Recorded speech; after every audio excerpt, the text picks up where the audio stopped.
नमस्कार। भक्ति सागर SMS DMs में आपका स्वागत है और मैं श्याम नारायण आज एक परिचर्चा के ऊपर मैं आपके साथ हूं, जिसमें कि हम 2021 के बीते धार्मिक घटनाओं के ऊपर चर्चा कर रहे हैं। वर्ष 2021 में जहां धार्मिक कट्टरता से लोग परेशान रहे, वहीं लाखों लोगों की धर्म के प्रति आस्था भी खत्म हुई। वाद विवाद के दौर में धर्म और ज्योतिष पर कई प्रश्न चिन्ह लगाए गए। कई लोगों ने धर्म को छोड़ा तो कई लोगों ने नास्तिकता की राह को पकड़ा। इस बीच धार्मिक क्षेत्रों के विकास की गंगा भी बही और विध्वंस भी हुआ। आइए एक नज़र डालते हैं हम 2021 की धार्मिक घटनाओं के ऊपर। सबसे पहले हम चर्चा करेंगे अयोध्या के मंदिर निर्माण के लिए उगाही की गई चंदे के ऊपर। तो 9 नवंबर 2019 को सुप्रीम कोर्ट के फैसला के बाद 5 अगस्त 2020 में अयोध्या में मंदिर निर्माण के लिए भूमि पूजन प्रारंभ हुआ और इसके बाद से ही अयोध्या में मंदिर निर्माण को लेकर के ऑनलाइन चंदा देने की प्रक्रिया भी प्रारंभ हो गई। वर्ष 2021 में अयोध्या के राम मंदिर के भव्य मंदिर निर्माण की तेजी से शुरुआत हुई। सबसे खास बात यह है कि राम मंदिर के निर्माण के लिए नींव खुदाई के दौरान राम जन्मभूमि तीर्थ क्षेत्र ट्रस्ट को कई महत्वपूर्ण प्राचीन धार्मिक खंडित मूर्ति मंदिर के अवशेष आदि प्राप्त हुए। इसी बीच प्रधानमंत्री नरेंद्र मोदी ने 11 दिसंबर 2021 को उत्तर प्रदेश के बलरामपुर में सरयू नहर परियोजना का उद्घाटन भी किया। दूसरी घटना हम चर्चा करेंगे श्री स्वामीनारायण गुरु जी के ऊपर। तो उपराष्ट्रपति डॉक्टर वेंकैया नायडू ने 22 जनवरी 2021 को प्रोफेसर जी.के. श्रीधरन द्वारा श्री नारायण गुरु की कविताओं के अंग्रेजी अनुवाद नॉट मैनी बट वन की लिखी हुई पुस्तक का वर्चुअल माध्यम में विमोचन किया। श्री नारायण गुरु केरल के एक दार्शनिक, आध्यात्मिक नेता और समाज सुधारक थे। वे मंदिर प्रवेश आंदोलन में सबसे अग्रणी थे और अछूतों के सामाजिक भेदभाव के खिलाफ रहे। लोकप्रिय भजन गायक नरेंद्र चंचल का निधन। 22 जनवरी 2021 को नई दिल्ली में भजन गायक नरेंद्र चंचल का निधन हो गया। वे 80 वर्ष के थे। चंचल अपने धार्मिक गीतों और भजनों के माध्यम से जाने जाते थे। उन्होंने बॉबी के लिए सर्वश्रेष्ठ पुरुष गायक का फिल्म फेयर पुरस्कार भी जीता था। महाराष्ट्र में पर्यटन मंत्रालय ने 11 दिसंबर 2021 को देखो अपना देश श्रृंखला के तहत महाराष्ट्र के ज्योतिर्लिंगम मंदिर को देखने की एक योजना लॉन्च की। महाराष्ट्र में त्रिम्बकेश्वर, भीमाशंकर, पर्ली बैजनाथ, घृकेश्वर और औंधा नागनाथ महाराष्ट्र राज्य के प्रमुख ज्योतिर्लिंग हैं। काशी विश्वनाथ कॉरिडोर का शुभारंभ 13 दिसंबर 2021 को प्रधानमंत्री नरेंद्र मोदी ने वाराणसी में प्राचीन काशी विश्वनाथ मंदिर को गंगा के घाटों से जोड़ने वाली काशी विश्वनाथ कॉरिडोर का उद्घाटन किया। परियोजना का पहला चरण लगभग 339 करोड़ रुपए की लागत से निर्मित हुआ। इसमें पर्यटन सुविधा केंद्र, मुमुक्षु भवन, भोगशाला, सिटी म्यूजियम, विंग गैलरी और फूड कोर्ट समेत कुल 23 भवनों का उद्घाटन किया गया। यह कॉरिडोर 5000 हेक्टेयर के क्षेत्र में बनाया गया है। काशी विश्वनाथ मंदिर की गंगा तक सीधी पहुंच नहीं थी, परंतु अब गंगा में स्नान कर सीधे मंदिर पहुंच सकते हैं। घाट से ही बाबा के शिखर के दर्शन भी हो जाते हैं। उड़ीसा के मंदिर परिक्रमा योजना। 24 नवंबर 2021 को उड़ीसा के मुख्यमंत्री नवीन पटनायक की उपस्थिति में महत्वाकांक्षी श्री मंदिर परिक्रमा परियोजना की आधारशिला रखी गई। इस परियोजना के तहत 12वीं शताब्दी के श्री जगन्नाथ मंदिर पुरी से 75 मीटर के दायरे में आने वाले क्षेत्रों को विकसित किया जाएगा। राम वनगमन पर्यटन परिपथ परियोजना। छत्तीसगढ़ के मुख्यमंत्री भूपेश बघेल ने 7 अक्टूबर 2021 को रायपुर के पास चंदखुरी में राम वनगमन पर्यटन परियोजना के पहले चरण का उद्घाटन किया। लगभग 333.55 करोड़ की लागत से विकसित किए गए पर्यटन परिपथ में पर्यटकों को आकर्षित करने के लिए 9 स्थलों का विकास किया जा रहा है। ऐसा माना जाता है कि इस मार्ग का प्रयोग भगवान राम ने अपने 14 साल के वनवास काल के दौरान किया था। सूर्य मंदिर के जीर्णोद्धार की योजना। केंद्र शासित प्रदेश जम्मू और कश्मीर में अनंतनाग से 5 किलोमीटर की दूरी पर मार्कंडे सूर्य मंदिर के जीर्णोद्धार की योजना बनी। ललितादित्य मुक्तापीठ ने 8वीं शताब्दी में मंदिर का निर्माण कराया था, जिससे मुस्लिम शासक सिकंदर शाह मीरी के आदेश पर नष्ट कर दिया गया था। इसी के साथ ही स्थानीय मुस्लिमों, सिखों और कश्मीरी पंडितों ने मिलकर पाक अधिकृत कश्मीर में स्थित शारदा मठ के जीर्णोद्धार की पहल भी की है। सोमनाथ मंदिर। अगस्त 2021 में केंद्र में नरेंद्र मोदी सरकार ने सोमनाथ मंदिर के सौंदर्यीकरण के लिए 3 बड़े प्रोजेक्टों का उद्घाटन किया। इसके तहत पार्वती माता मंदिर का शिलान्यास, दर्शन पथ और एग्जीबिशन सेंटर का लोकार्पण भी शामिल है। केदारनाथ मंदिर का जीर्णोद्धार और शंकराचार्य की मूर्ति का लोकार्पण। केदारनाथ, बद्रीनाथ, यमुनोत्री और गंगोत्री को जोड़ने वाले एक बड़े प्रोजेक्ट का प्रारंभ किया गया।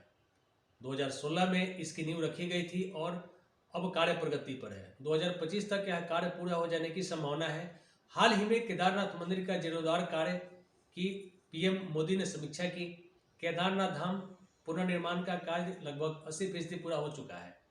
यहाँ अब 24 घंटे बिजली भी रहेगी। यहाँ पर आदि शंकराचार्य के समाधि स्थल और मूर्ति के कार्य पूर्ण कर लिया गया है, जिसका पीएम नरेंद्र मोदी ने नवंबर में लोकार्पण किया। नरेंद्र गिरि जी महाराज का निधन। इस वर्ष 20 सितंबर 2021 को अखिल भारतीय अखाड़ा परिषद के अध्यक्ष महंत नरेंद्र गिरि महाराज की फांसी की खबर ने सभी को हिलाकर रख दिया। मौके से सुसाइड नोट भी मिला, जिसमें अपमान से आहत होकर कदम उठाने समेत कई बातें लिखी हुई पाई गई। 22 सितंबर को उन्हें भू समाधि दे दी गई। 11 मार्च को ब्रह्म कुमारी संस्थान की प्रमुख दादी हृदय मोहिनी का निधन हुआ था। इसके बाद 15 अप्रैल को हरिद्वार कुंभ में शामिल महामंडलेश्वर कपिल देव का कोरोना से निधन भी हो गया था। कट्टरपंथ भी रहा हावी। पिछले वर्ष की अपेक्षा इस वर्ष भी पाकिस्तान और बांग्लादेश में हिंदू मंदिरों पर हमला किया जाता रहा। कई मंदिरों को तोड़ा गया। बांग्लादेश में इस्कॉन मंदिर में हुई तोड़फोड़ और दुर्गा पंडालों में हुई तोड़फोड़ भी इस बीच चर्चा का विषय बनी रही। अगस्त के मध्य में अफगानिस्तान पर तालिबान के कब्जे के बाद यहाँ के अल्पसंख्यकों को अपना मुल्क छोड़कर भारत और पाकिस्तान में शरण लेनी पड़ी। वर्ष 2021 में जहां हमने अफगानिस्तान सहित दुनिया के कई इस्लामिक देशों में कट्टरपंथ के चलते अल्पसंख्यकों पर अत्याचार को देखा गया, वहीं भारत में भी धार्मिक कट्टरपंथ के चलते कई लोगों ने अपनी जान गंवाई। बांग्लादेश और पाकिस्तान में हिंदू मंदिरों को तोड़ा गया तो वहां पर बौद्धों के खिलाफ भी हिंसा हुई, इस्लाम छोड़ा। वर्ष 2021 में बड़ी बड़ी हस्तियों के साथ ही हजारों लोगों ने इस्लाम धर्म को छोड़कर नास्तिकता का रास्ता अपनाया या दूसरे धर्म को अपना लिया। हाल ही में शिया सेंट्रल वक्फ बोर्ड के पूर्व चेयरमैन वसीम रिजवी ने इस्लाम धर्म को छोड़कर हिंदू धर्म अपना लिया। इसके बाद केरल निवासी मलयाली फिल्म निर्देशक अली अकबर ने भी इस्लाम धर्म को छोड़कर हिंदू धर्म अपना लिया। इस्लाम छोड़ने वाले भारतीय ही नहीं, कई ईरानी, सऊदी अरबी, ब्रिटेनी, अमेरिकन और पाकिस्तानी भी शामिल हैं। पाकिस्तान में जन्मे आज के कई यूट्यूबर रोज अपने पूर्व मुस्लिम होने की घोषणा गर्व के साथ करते हैं और विदेश में अज्ञात स्थानों से प्रसारण करते हुए उलेमाओं और मुफ्तियों के सामने प्रतिदिन कुछ प्रश्न बार बार उठा रहे हैं। हाल ही में इंडोनेशिया के पूर्व राष्ट्रपति सुकर्नो की बेटी सुकमावती ने भी इस्लाम धर्म छोड़कर हिंदू धर्म अपना लिया। नास्तिकता और विज्ञान की ओर झुकाव बढ़ा। वर्ष 2021 के साथ ही 2021 भी पूरी दुनिया के लिए संकटों से भरा रहा। एक और जहां कोरोना वायरस के चलते दुनिया में लाखों लोगों की जान ही नहीं गई, बल्कि जीवन और अर्थव्यवस्था भी बिल्कुल ठप हो गई, वहीं तूफान, भूख, भूकंप, आग, ग्लोबल वार्मिंग और आतंक से भी लोग त्रस्त रहे। संकट के इस दौर में कई लोगों का धर्म की ओर झुकाव बढ़ा तो कई लोगों के मन से धर्म और ज्योतिष के प्रति अनास्था भी हो गई। उनकी दृष्टि में धर्म और ज्योतिष का एक छलावा साबित हुआ। मंदिर, चर्च आदि सभी जगहों पर की गई सारी प्रार्थनाएं असफल सिद्ध हुई हैं। हालांकि यह भी देखा गया कि अब पहले की अपेक्षा लोग धर्म से ज़्यादा अध्यात्म या कहें कि धर्म से ज़्यादा धार्मिकता की ओर झुकने लगे हैं। यह सही है कि दुनिया में कट्टरपंथी प्रवृत्ति बढ़ी है, परंतु अब सभी धर्म के लोग एक ऐसे विश्वास की ओर बढ़ रहे हैं जहाँ सांप्रदायिकता को छोड़कर अध्यात्म और ध्यान की बात हो रही है। वह जो लोग सत्य को खोजने की मार्ग पर हैं, वे अब एक दूसरे धर्मों को भी पढ़, समझ और जान रहे हैं। वे अब एक सच्चे मार्ग की तलाश में हैं। अयोध्या के बाद अब काशी और मथुरा मुक्ति की बात होने लगी। अयोध्या के आसपास से मंदिरों के हट जाने और भव्य मंदिर के निर्माण की राह पर करने के बाद काशी विश्वनाथ मंदिर के कॉरिडोर के उद्घाटन के दौरान अब काशी और मथुरा के स्थान को मस्जिद मुक्त करने की बात भी चल पड़ी है। लोग इसकी मांग भी करने लग गए हैं। धार्मिक पर्यटन लॉकडाउन के चलते पिछले वर्ष 2020 की अपेक्षा हालांकि इस वर्ष 2021 में मंदिर कम ही बंद रहे, लेकिन दूसरी लहर की दहशत के चलते कई बड़े मंदिरों और तीर्थ स्थानों पर श्रद्धालुओं के आने जाने पर रोक भी रही। जिसके चलते धार्मिक पर्यटन को भी बहुत नुकसान हुआ।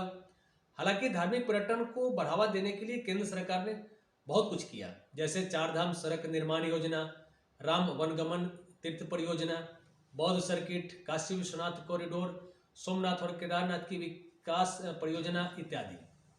इसके साथ ही धार्मिक पर्यटन को बढ़ावा देने के लिए IRCTC ने भी रामायण टूरिस्ट यात्रा टूर का शुभारंभ किया। हरिद्वार महाकुंभ, कोरोना काल के बीच हरिद्वार में महाकुंभ के नियमों के तहत आयोजन किया गया। यह पूर्ण कुंभ था जिसका आयोजन भव्य पैमाने पर किया गया, परंतु कुंभ को लंबा चलाने के बजाय कड़े नियमों के साथ संक्षिप्त में ही इसका समापन कर दिया गया। हरिद्वार में 2021 में होने जा रहे कुंभ का आयोजन इस बार 3.5 महीने के बजाय 48 दिन का रहा। वैसे कुंभ का प्रारंभ 14 जनवरी से हो जाता था, परंतु शाही स्नान की तारीखों में भी स्नान हुआ और 11 मार्च 2021 से कुंभ प्रारंभ करके 27 अप्रैल को चैत्र पूर्णिमा पर शाही स्नान के साथ कुंभ का समापन कर दिया गया। सभार, वेब दुनिया, डेली हंट, डेली होम। धन्यवाद।